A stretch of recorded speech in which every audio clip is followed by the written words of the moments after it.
So December's PlayStation Plus games have been made official, but it's not exactly what the rumors claimed. We're going to talk about that, some delays, and more. So the rumors were true. This month's PlayStation Plus games include Mortal Shell, LEGO DC Supervillains, and Godfall. However, it's not the full version of the game. Instead, PlayStation Plus members can expect to play Godfall Challenger Edition. This version of the game allows players to jump straight to max level and experience Godfall's endgame modes, Lightbringer, Dreamstones, and Ascended Tower of Trials. So I'm slightly on the fence with this offering. On one hand, it's a free game. Can't really complain about that. And I mean, it does seem like it could be a good way for people to taste Godfall. But to start us from endgame, like you could have given us the base game, but without the DLC or something. It's just, I don't know. It seems like a weird decision. Let me know what you think in the comments. I'm just sitting here thinking about it. Let's move on to the next story.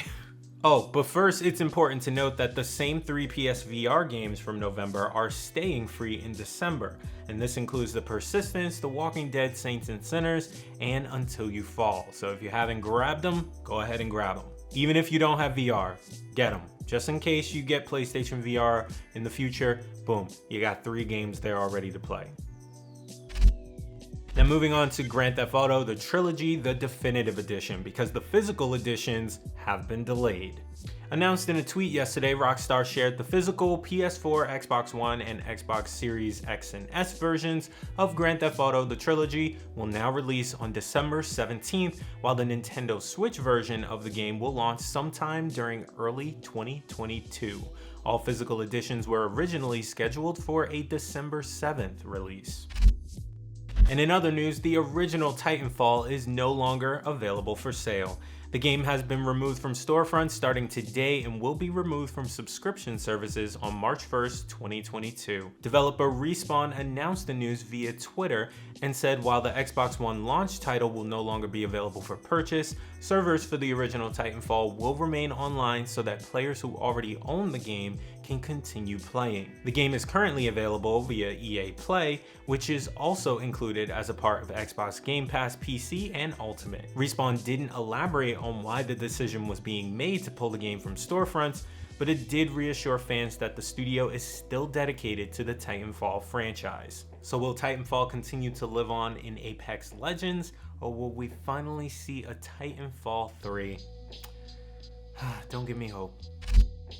Moving right along to Fall Guys now, Season 6 Party Spectacular is officially live, and players around the world can now play the latest content, including new limited time events, 50 tiers of rewards to unlock, and a new patch to earn exclusive costumes. Many players believe that the Xbox and Nintendo Switch version of the Battle Royale party game would also be released alongside the update, and now developer Mediatonic has addressed these rumors in a new blog post. The dev said, quote, "There's been a lot of speculation on social media connecting these new console releases to the Season 6 launch, and we want to clarify that that's not the case, so no one's confused looking for the game on these platforms.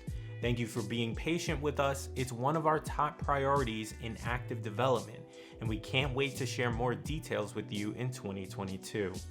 The Nintendo Switch and Xbox versions of Fall Guys was scheduled for a summer 2021 release date. However, it was delayed earlier this year, with Mediatonic saying it was, quote, just too soon. So go ahead and hit the comment section and talk to me about today's stories. Give me some thoughts, some opinions, and I'll see you tomorrow.